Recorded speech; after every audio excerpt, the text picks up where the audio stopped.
Buenas tardes amigos y amigas, bienvenidos a nuestro directo semanal.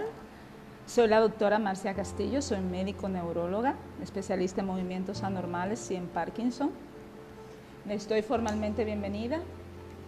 Vamos a esperar a ver que algunas personas empiecen a conectarse para empezar la disertación de esta noche, que le prometo que va a ser un plato exquisito. Estoy saludando a mi sobrina, como siempre, mi fiel seguidora, la primera en conectarse, Diana Sierra. Ya vemos otras caritas que se están sumando por ahí. Bueno, hoy estaremos conversando sobre un tema que es de mucho interés para todos y de mucho misterio. Hay un halo de misterio alrededor de este tema, porque hay un concepto enigmático, paranormal, espiritual, que suele generalmente dar un nivel, digamos, de inquietud a las personas que en algún momento lo han experimentado. Se dice que alrededor de 60% de las personas en algún momento de su vida experimentarán el famoso déjà vu, que es una experiencia de algo ya sentido, vivido o pensado, y que luego en el transcurso del directo estaremos esclareciendo que no es solamente un solo concepto, sino varios conceptos. Cuando uno de los mayores divulgadores científicos, el Carl Sagan, que ya hemos hablado de él en otras ocasiones, se me prohibió mencionar a más de 3 personas muertas. Sin embargo, son nuestros referentes y nuestros íconos en la ciencia, en la filosofía, en la literatura, en la medicina, y es imposible no ir a brevar a las personas que admiramos. Así que vamos a empezar por el final. Este es el caso donde empezamos por el final, lo que no dice la ciencia. Carl Sagan se hizo famoso no solamente por una serie que se llamaba Cosmo, que era una serie donde hacía de manera muy digamos carismática, de manera muy entusiasta, esa alusión del microcosmo con el cosmos. Y era un estudioso, no solamente era un científico, era un pensador, era un divulgador científico. Y una de sus frases por la cual mucha gente se enamoró de él era por esa frase que decía: nosotros estamos hechos de la materia prima de las estrellas, somos polvo de estrellas. Su fundamento era bastante sencillo y esa frase era doblemente hermosa porque tanto poética como científicamente es cierta. O sea, el asidero de esta frase tiene una veracidad que es irrefutable y yo le voy a explicar por qué. Después del Big Bang, la única materia primigenia que existía eran los simples átomos de hidrógeno, la materia que dio lugar a las estrellas. Se acaba de resumir en esta frase que dijo Carl Sagan, que los eones de ese tiempo, lo que existía en ese tiempo, porque luego se descubrieron otros, pues eran realmente de lo que estamos formando, de lo que estamos formados los seres humanos. ¿Y de qué hablo? Hablo del hierro, hablo del carbono, hablo del azufre, los que nos rodean en nuestros días, en nuestro día a día, y de hecho forman los cimientos de nuestra propia existencia a nivel molecular, entre otras cosas. Es decir, que nosotros estamos hechos de polvo de estrellas, somos estrellas. Y si contamos las neuronas, nosotros tenemos 100.000 millones de neuronas.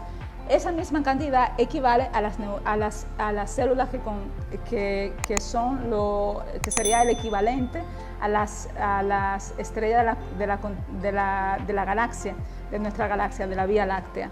O sea que la equiparación no solamente, sino que es científicamente perfecta. Entonces, la respuesta también es hermosa. Nosotros venimos del interior de las estrellas. Sin embargo, Doris Lessing, que antes de eso, en este libro, que está aquí, que es un libro hermoso, porque no solamente es poético en la narrativa, es una narrativa clásica. Doris Lessing es una persona muy emblemática y ganó el Premio Nobel de Literatura, como ustedes saben. En este libro, que se llama Instrucciones para descender al infierno, dijo: nadie sabe que ya ha existido y ha desaparecido irremediablemente en cuántas ocasiones ha comprendido y olvidado el hombre que su mente, su carne, su vida, su movimiento se compone de la materia de las estrellas, del sol, de los planetas, que la esencia del sol es la esencia suya propia. Antes de que Carl Sagan dijera esto, ya lo había dicho Doris Lessing, de manera narrativa. Entonces Carl Sagan no es que plagió a Doris Lessing, sino que a mí me gusta decir que nosotros vivimos plagiando, que somos unos copiones, los escritores. Entonces, si vamos de plagio en plagio, estoy diciendo lo que no dice la ciencia del déjà vu.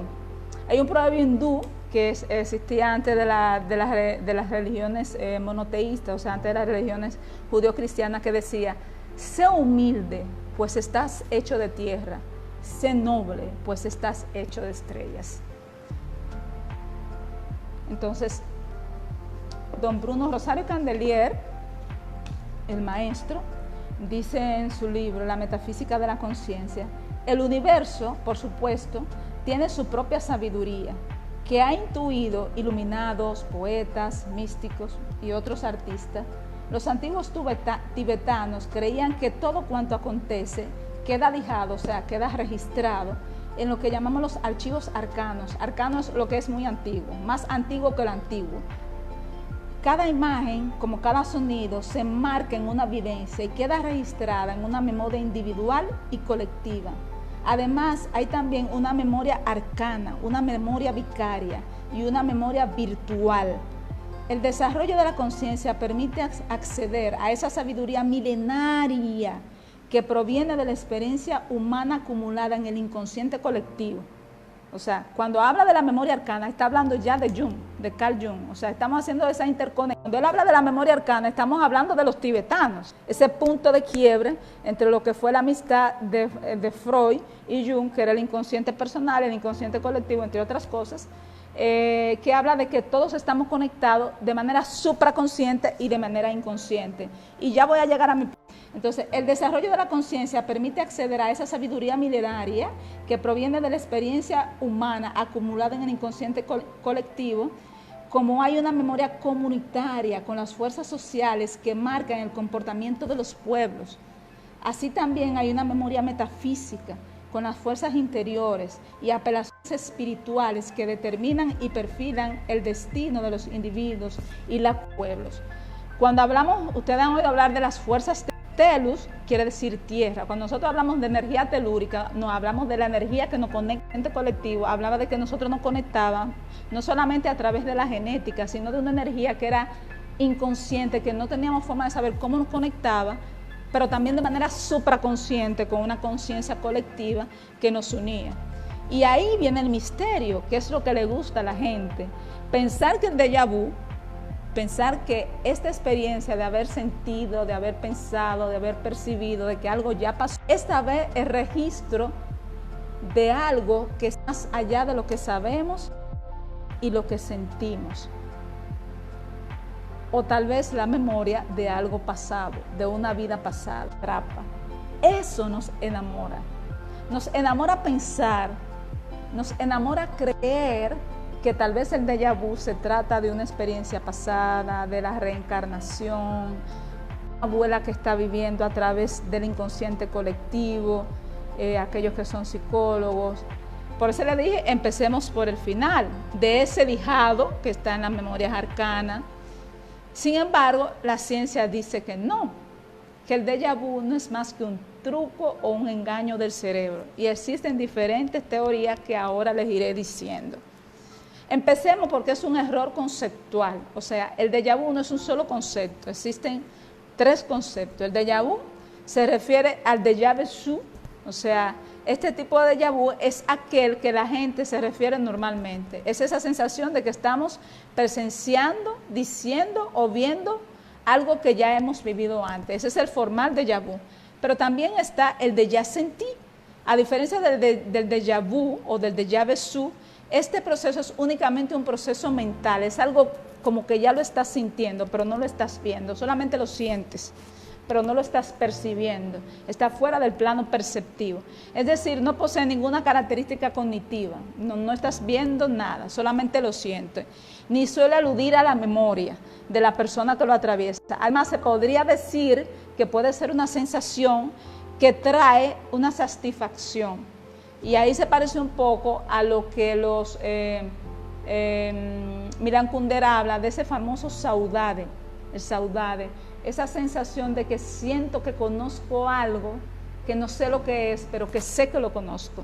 Y esa palabra no tiene traducción, el saudade no tiene traducción, es una, junto con palabras que no tienen traducción, hay palabras filosóficas y palabras poéticas que no tienen traducción, litos, saudade,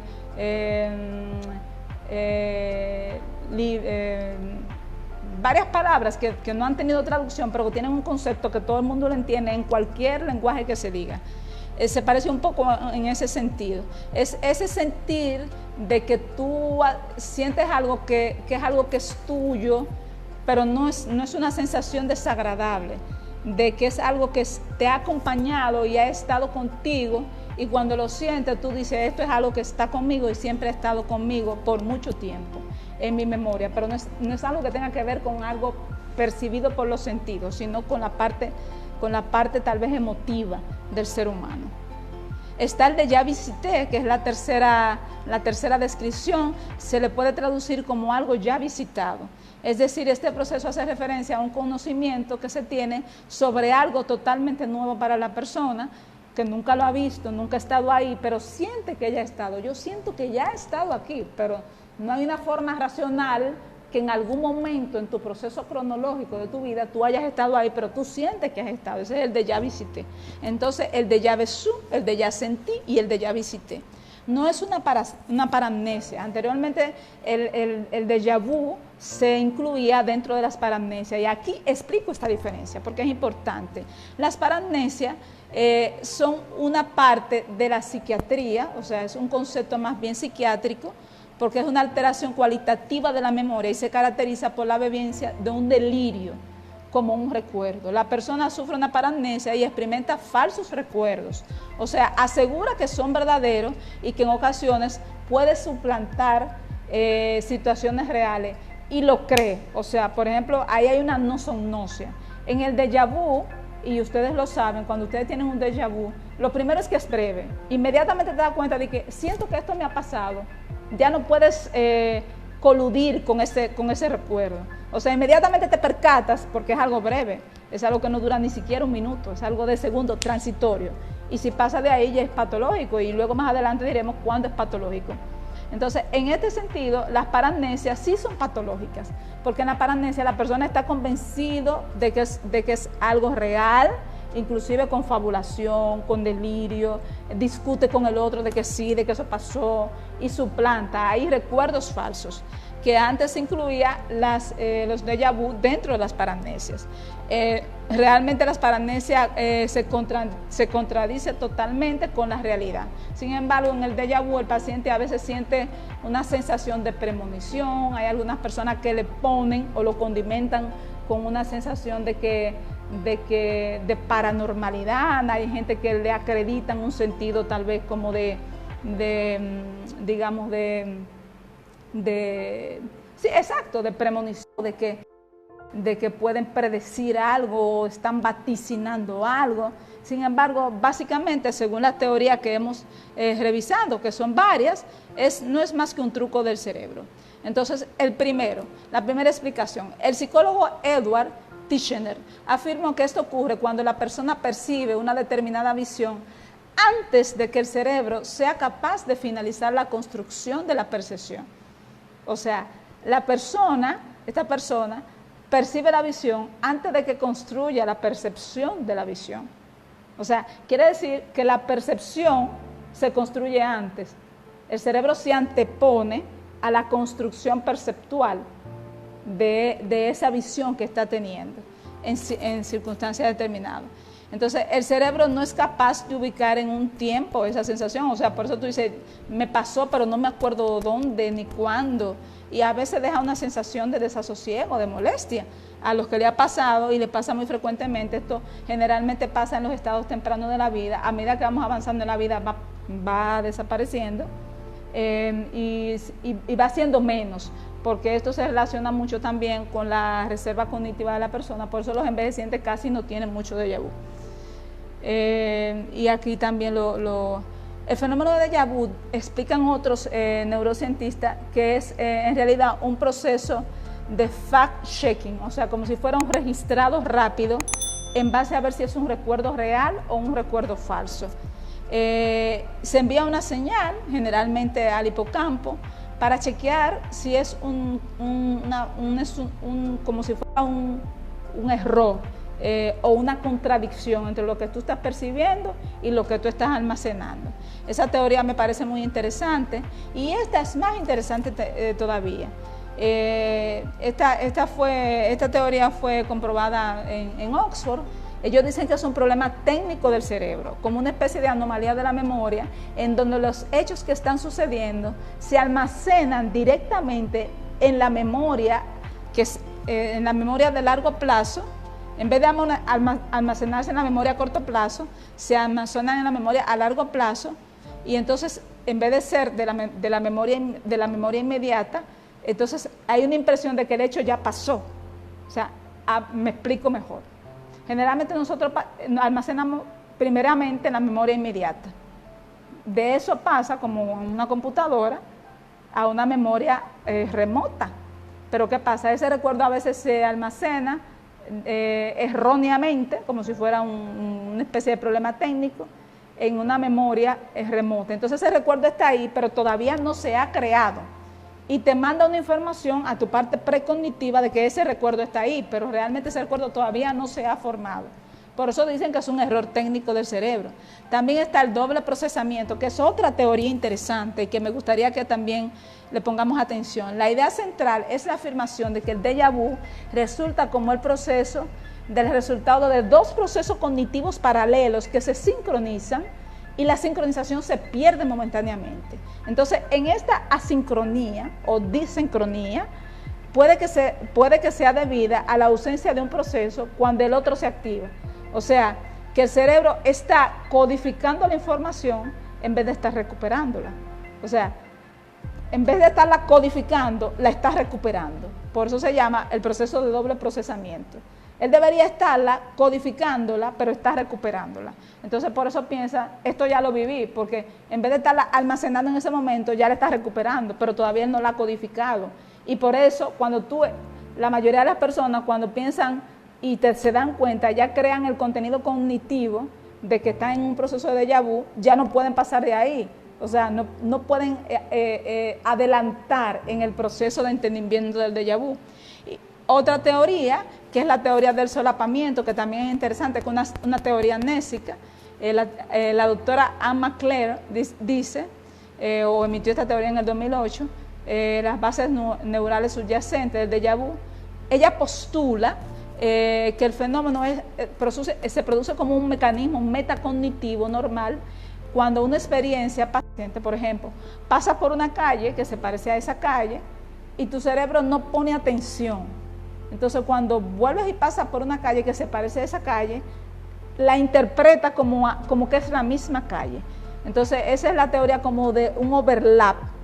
Igual pasaría con una persona. Esa persona se parece a una persona, pero no pones atención, no atenciones. Acuérdense que la memoria es un circuito, el circuito de Papez, donde hay atención, la aferencia, la consolidación, la recuperación y la eferencia. Si en uno de esos procesos hay un fallo o hay una interrupción, la memoria se afecta, y eso no quiere decir que sea por almacenamiento. Puede ser por un fallo en algunos de esos circuitos que están ahí de alguna forma conectados o que están vinculados como nodos, porque son nodos del famoso circuito de Papez, descrito en el 1800 por James Papez, que fue uno de los primeros neurobiólogos. Está la teoría de la doble percepción atencional, que postula que el fenómeno es producido como consecuencia de una distracción, se parece un poco a la anterior, momentánea del cerebro, justo en el momento en que se está capturando la escena. Es decir, es un recuerdo no explícito cuando esta atención es retomada en fracciones de segundo y realiza una captura incompleta. Entonces atribuimos ese recuerdo a otra cosa. Pero entonces cuando lo recuperamos de manera fraccionada, y en el momento de recuperarlo, no podemos recuperarlo de una manera completa, o sea, de una manera homónima. Y cuando le damos, lo queremos incorporar a la parte cognoscitiva, pues no le podemos dar el contenido completo. Entonces, esas son unas teorías más o menos estipuladas por la neurociencia, Y estas sí son bases científicas estipuladas, algunas de ellas ya estudiadas por resonancia magnética funcional y otros estudios neurofuncionales que demostraron que son la base por la cual se explica el famoso déjà vu. O sea que a pesar de que exista tal vez la teoría metafísica de la conciencia, tal vez exista la teoría de Doris Lessing de que ya hemos estado aquí, de que estaremos, tal vez exista la teoría de que un archivo arcano y una memoria arcana y de que haya un amanuense, un copista que copia la memoria vicaria de lo que somos, lo que hemos sido y registra de alguna forma la historia longitudinal de la humanidad y lo que hemos estado aquí y estaremos y lo que estamos ya hemos estado, pero científicamente esto es lo que está demostrado: trucos del cerebro, engaños del cerebro, falsas atenciones, anteposiciones del cerebro, falsos recuerdos, recuerdos anticipados, overlap, solapamientos. Estamos saludando ahí a todas las personas que nos están viendo. La autora Velázquez, mi amiga querida, compañera y poeta también, escritora, Daisy Zorrilla. Si tienen alguna pregunta la pueden ir haciendo. A Ingrid Lamiri, que nos está saludando, a Ara Polanco, a mi hermana, a Víctor, a Eli de la Cruz. ¿Cuándo es normal el déjà vu? El déjà vu es un proceso, podemos decir, normal hasta cierta edad. Es normal, es frecuente. Como dijimos en las estadísticas, más 60 de cada 100 personas en algún momento de su vida experimentarán un déjà vu, pero a medida que avanzamos en el edad va desapareciendo, va siendo menos frecuente. ¿Cuándo requiere asistencia médica? Que es una pregunta que vale la pena mencionar. Cuando pasa cronológicamente, por ejemplo, más de un tiempo, el déjà vu no debe pasar más de 1 o 2 minutos. Si se perpetúa y es frecuente, es reiterativo en el día, entonces es importante prestar atención a las afecciones del lóbulo temporal y del lóbulo frontal, sobre todo a las afecciones del lóbulo temporal. Nosotros los neurólogos sabemos que existen epilepsias del lóbulo temporal, donde hablamos de la famosa epilepsia del déjà vu, del jamais vu, jamais perçu, y son epilepsias frecuentemente vistas en las epilepsias mesiales y extramesiales, que son epilepsias a veces difíciles de tratar. No quiero decir con esto que todo el que tiene este tipo de manifestaciones tiene algún tipo de epilepsia o tumores o lesiones o injuria al lóbulo temporal. Estoy diciendo que cuando es frecuente o es muy prolongado o es muy persistente o se perpetúa en el tiempo, es importante buscar un tipo de atención médica oportuna y pertinaz para que el médico determine si es normal o no. ¿A qué patología se asocia? Sobre todo cuando se asocia a las paramnesias, es importante descartar patologías psiquiátricas. Cuando, por ejemplo, en el síndrome de Capgras o en el síndrome de Fregoli, que son dos afecciones, en el síndrome de Capgras el paciente cree que le han usurpado su cuerpo, y en el síndrome de Fregoli cree que todas las personas son lo mismo, son la misma persona. Son afecciones psiquiátricas donde las personas tienen esas paramnesias o errores de la memoria y tienen una alteración de los circuitos o los neurotransmisores, como pasa en las entidades neuropsiquiátricas, y esas personas requieren una atención multidisciplinaria de psicólogo, psiquiatra, medicación y en ocasiones también intervenciones más avanzadas.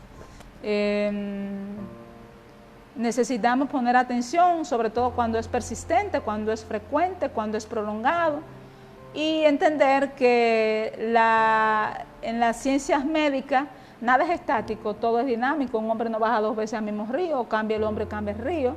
La gran verdad de hoy es la mentira de mañana. Y sobre todo en estos aspectos, en los aspectos que son puramente conceptuales, donde hay aspectos engorrosos, la ciencia tiene mucho que avanzar, porque nosotros, por ejemplo, por mucho tiempo dijimos que el cerebro no se regeneraba. Hoy por hoy hablamos de neuroplasticidad, hoy por hoy hablamos de reserva cognitiva, conceptos que a pesar de que se habían hablado en otros tiempos, don Ramón y Cajal dijo, las neuronas, esas delicadas mariposas del alma que quién sabe si un día esclarecerán la mente humana. Y así fue, pero pasó un siglo hasta que Eric Kandel, con sus famosos experimentos de la Lipsia, determinó que existía la neuroplasticidad.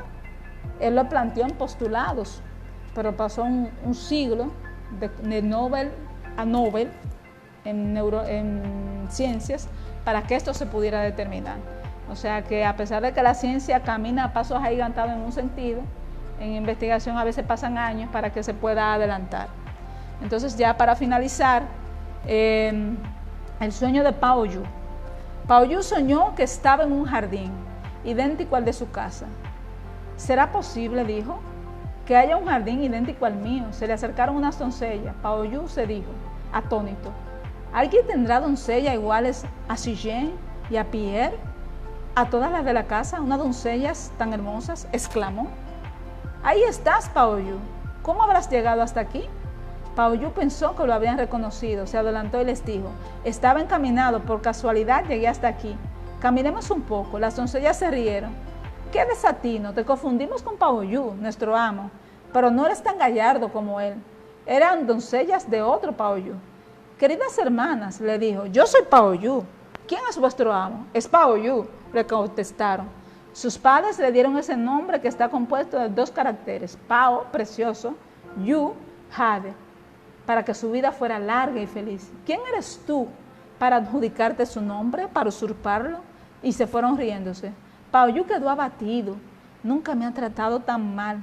¿Quién me aborrecerá tanto como esas doncellas? ¿Habrá de veras otro Pao Yu? Tendré que averiguarlo. Trabajado por esos pensamientos, llegó a un patio que le pareció extrañamente familiar. Subió las escaleras y entró en un cuarto. Ve a un joven acostado al lado de la cama, reían y hacían las labores unas muchachas. El joven suspiraba y una de las doncellas le dijo, ¿qué sueñas, Pao Yu? Pareces afligido. Tuve un sueño muy raro. Soñé que estaba en un jardín y que ustedes no me reconocían y me dejaron solo. La seguí hasta la casa y me encontré con otro Pao Yu, durmiendo en mi cama. Al oír este diálogo, Pao Yu no pudo contenerse y exclamó, vine en busca de un Pao Yu. ¿Eres tú? El joven se levantó y lo abrazó gritando, no era un sueño, tú eres Pao Yu. Y una voz llamó desde el jardín, Pao Yu. Los 2 Pao Yu temblaron, el soñado se fue, el otro le decía, vuelve pronto, Pao Yu. Pao Yu se despertó. Su doncella, Hi Shen, le preguntó, ¿qué sueñas, Pao Yu? ¿Estás afligido? Tuve un sueño muy raro. Soñé que estaba en un jardín y ustedes no me reconocieron. El sueño eterno de Pao Yu. ¿Quién sueña? Lao Tse tiene un cuento también muy bonito que dice, Lao Tse soñó que era una mariposa y cuando se despertó soñó que la mariposa era un hombre. Queridos amigos y amigas, si tienen alguna pregunta acerca del déjà vu, voy a revisar el buzón de preguntas. A ver, parece o que todo está claro o todo está oscuro. A ver.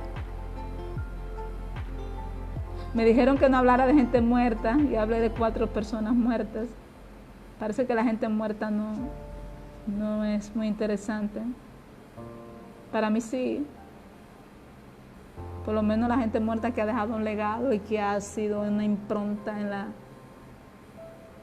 en la vida de los otros, que ha dejado de alguna forma una historia en la vida de los otros, porque mueren ellos, pero no muere su obra. Ese cuento chino tiene ¿cuántos siglos? Y hoy estoy yo aquí repitiéndolo. Bueno, no hay preguntas. Así que los abrazo desde la distancia, señores. A pesar de que hemos empezado la desescalada, no olviden, es el momento de cuidarnos más, porque estamos el 50% en las calles, tenemos que seguir protegiéndonos. No olvidemos, no podemos dejar esto al olvido. El virus todavía es una amenaza. El hecho de que las campañas y los niveles de alerta hayan bajado un poco no significa que el problema no está.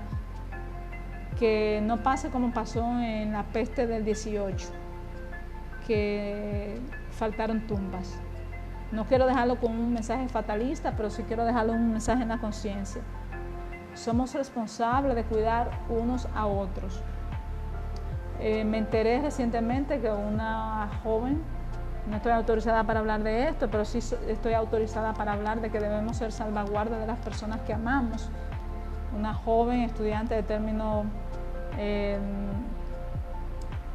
penosamente con su vida y de alguna forma tal vez las personas que estaban alrededor. Creo que si Facebook, en vez de preguntar qué estás pensando, preguntara qué estás sintiendo, y las personas que hurgan en las redes sociales, tal vez de manera morbosa, solamente para ver qué hay en tus perfiles, lo hiciera como una forma de cuidarnos y de cuidar a aquellos que nos cuidan, y estuviéramos más atentos realmente de la salud emocional de nuestros seres amados, tal vez el mundo sería diferente. Recordemos que todos somos uno y la arena sería menos arena con un grano de arena que faltara. Los abrazo desde la distancia. Buenas noches. Abrácense, quiéranse, los que estén en sus casas, no fuera. Fuera guarden la distancia, usen mascarillas, lávense las manos y que tengan una feliz noche. Que Dios los guarde y que la felicidad los ilumine. La vida es esta, no es otra. Hay que vivirla.